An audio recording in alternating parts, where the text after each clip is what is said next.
ئێمە وەک ئیدارەی قەزای چەمچەماڵ دەستخۆشی و ئەمەکداری خۆمان بۆ ڕێکخراوی دەستگای مرۆیی مام دووپات دەکەینەوە کە دەستگای مرۆیی مام هەر لە سەرەتای پەتای کۆڕۆنا هاوکاری بواری تەندروستی و کەرتی تەندروستیان لە ڕادەبە دەرکرد کە دەتوانم بڵێم بە چەند کاروانێک هاوکاری کەرتی تەندروستیان کرد و ئێمە لە ڕووی چالاکی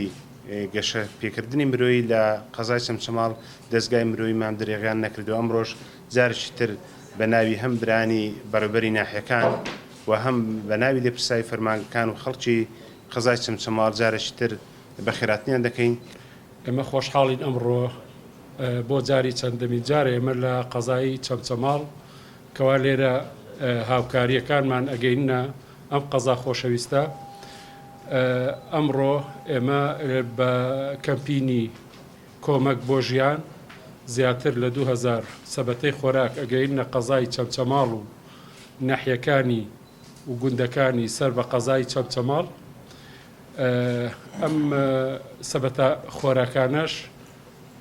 کەوا ژووری بازرگانی سلێمانی و بە هاوکاری دەستگای مرۆیی مام و ڕێکخراوی CDO و ڕێکخراوی مناڵپارێزی کوردستان کە هەستاوین ئەرکی دابەشکردن و گەیاندنی بۆ ئەو خێزانانەی کەوا شایستن گردۆتە ئەستۆ